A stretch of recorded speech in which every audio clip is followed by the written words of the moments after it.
Hello, fellow astrologers. Welcome back to the next episode of the Astrology Keyring Fundamental Series.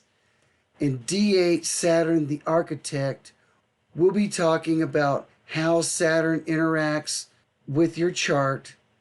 We'll go over the interactive links that are other things that connect with Saturn. Then we'll go over the chart details, talking more in detail what these are and show how they interact with the key ring. Once we do that, we'll hop back over here and talk a little bit about these dignities. And when we're done, we'll come back and go over these keywords. So let's go over here and read from this paragraph. Saturn is the planet of structure, responsibility, and life lessons. It governs time, discipline, boundaries, karma, and maternity. Often called the Great Teacher or Lord Karma, Saturn represents the areas of life that demand patience, commitment, and inner strength. Its influence can feel heavy or restrictive, but it ultimately brings mastery, wisdom, and long-term reward. Saturn shows us where we must grow through effort and where our fears and limitations reside. When embraced, Saturn instills resilience and leadership. When resisted, it can lead to fear, guilt, and feelings of inadequacy. So yes, sometimes Saturn is considered the planet of limitation. It is the major malefic. Sometimes it's like the cop planet. It puts up roadblocks, but it always has that life lesson you need to learn. It's that disciplinary parent, the one that teaches you that lesson you don't want to learn, but you need to learn. It's not about what you want, it's what you need. And Saturn is that planet that makes sure you learn your lessons. Interesting fact about Saturn. Saturn takes about 28 to 30 years to make a complete rotation around the sun. And interesting similarity, the moon takes about 27 to 29 days to make a complete rotation around the earth. And also, when you have your Saturn return, usually between the ages of 28 and 30, is usually when you come to your full maturity, your full adulthood. It's usually calling you to do something that, it's usually that final rite of passage to push you over into solid adulthood out of young adulthood. For a lot of people, it's when they get married or when they have their first child. It's this desire to have something that puts you on to your next phase in life. Later on, when the Saturn returns a second time, sometimes that's when it comes back after somewhere between 55 and 60 years later. It shows up as like a midlife crisis. Like, what have I done? Where am I going? Like a reaffirming situation. Not everybody makes it to their third Saturn return. I guess maybe when I cross that path, I'll have to talk more about on the subject. So let's talk about these interactive links. All of our pages have interactive links that talk about the subjects that correspond to what the topic at hand is. You can always click on this to go to the Google search, or you can go on the lettered numbered ones to go to the actual video itself, just like this one that's talking about the topic that you see there.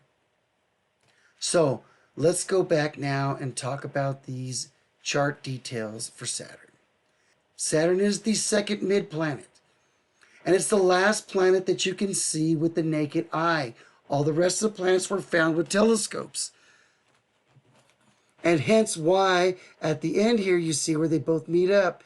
It used to share those signs. We'll talk about that in a minute.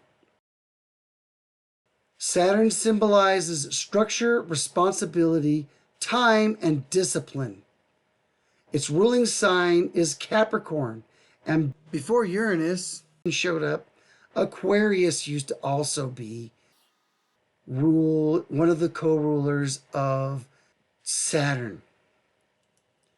Again, that's why you see it over here. And let's look at that over here. You can see Capricorn, the 10th house, Saturn and Earth cardinal. This is the 10th house. It is the ruling house of Saturn as well as Capricorn. Now, once upon a time, it did share the 11th house, which is over here, is why we included it. And the gray one here, because there's some old sites and other information that talks about how this is still effective in astrology, and it may be something you want to research as well. Down here, you can see the two lines are highlighted, so you can see it linearly, how they all connect on the key ring. Let's go back over here to those dignities. I like bringing up the dignity planets because there typically are two good signs that tend to be very beneficial for people to have in a planet, and then there's usually two signs that can create adversity. In this case, Libra is the exalted position. Libra is about expansion and higher learning and higher thought. It's a fitting exaltation position.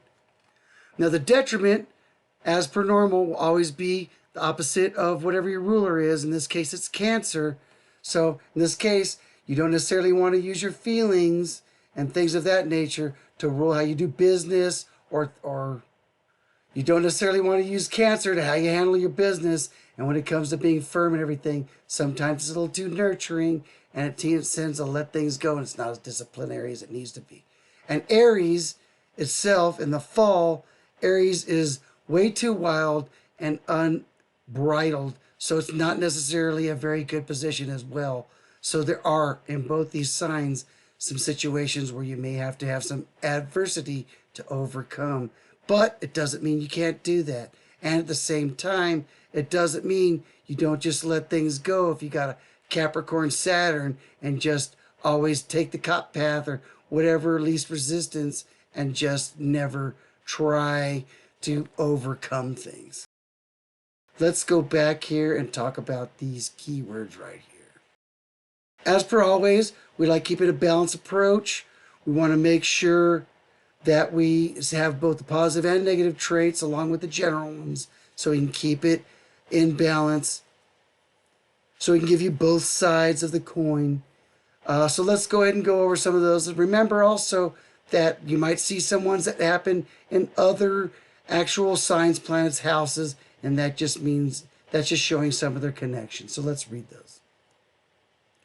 General traits: discipline, structure, limitation, lessons, karma, and responsibility. Positive traits: responsible, wise, resilient, strategic, grounded, self-disciplined, and mature. Negative traits: rigid, fearful, pessimistic, judgmental, overly critical, and burdened. These are excellent keywords right here that give an excellent example of what Saturn is in astrology. And I think that kind of sums up, for the most part, what Saturn is in astrology. We can get into more detail later on when we put them together with the signs, or we put them together with the houses to see how those flavors work out. But that will come when we start going over the basic birth charts. Stay tuned for our next episode, D9, where we talk about Uranus, the Awakener.